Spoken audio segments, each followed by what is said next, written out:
Ini adalah sebuah kegiatan kemanusiaan. Kita ditempatkannya di Pulau Galang, operasi kemanusiaan untuk membantu pengobatan untuk 2.000 warga Gaza.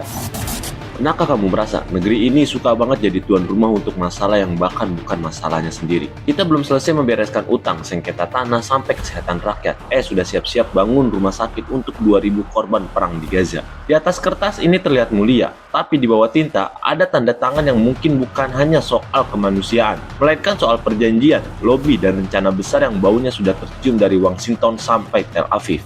Pulau Galang, Kepulauan Riau, dulu tempat pengungsian Vietnam, lalu jadi pusat isolasi COVID-19.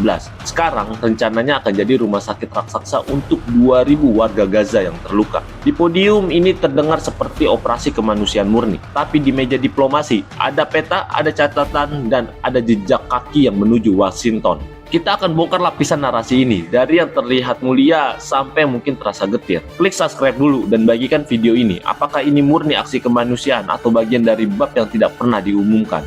Versi resmi pemerintah, ini hanya pengobatan, bukan evakuasi permanen. Selesai dirawat, mereka kembali ke Gaza. Tapi laporan NBC dan Axios menyebut, Israel sedang mencari negara penerima warga Gaza dalam skema migrasi sukarela yang disokong insentif AS. Indonesia masuk dalam 5 negara yang disebut sudah terkomunikasi. Migrasi sukarela di tengah bom dan blokade itu seperti menyuruh orang keluar rumah karena liburan, padahal atapnya baru saja runtuh. Mossad dilaporkan bertemu utusan khusus Presiden AS, Donald Trump, di Washington, membicarakan relokasi warga Gaza. Kalau informasi ini akurat, berarti ada saluran diplomasi tak resmi Indonesia, AS, Israel yang tidak diumumkan di publik. Padahal secara hukum internasional, relokasi paksa meski dibungkus kata sukarela berpotensi melanggar konvensi Jenewa. Banyak orang luar bertanya, kenapa warga Palestina tidak pergi saja? Karena bagi mereka, tanah ini bukan sekedar lokasi di GPS, tapi identitas, sejarah, dan warisan yang dijaga ratusan tahun. Pergi berarti kehilangan hak kembali, dan sejarah mengajarkan sekali keluar belum tentu bisa kembali.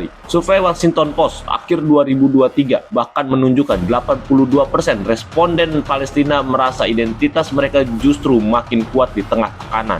Publik Indonesia terkenal pro-Palestina. Kabar keterlibatan dalam rencana relokasi akan memicu reaksi keras, apalagi jika dikaitkan dengan tekanan atau tawaran dari AS. Misi kemanusiaan seharusnya tidak jadi pintu belakang untuk agenda politik. Kita semua ingin korban perang diselamatkan, tapi tidak ingin kemanusiaan dijadikan cover story untuk pembersihan etnis yang dibungkus rapi. Pertanyaannya, kalau Pulau Galang jadi awal masuk, apakah pintu keluarnya benar-benar ke Gaza, atau malah ke babak baru di mana Palestina makin hilang dari peta? Bagikan video ini dan jawab di komentar, menurut kamu ini murni rumah singgah sementara atau sebenarnya rumah transit menuju rencana yang lebih permanen?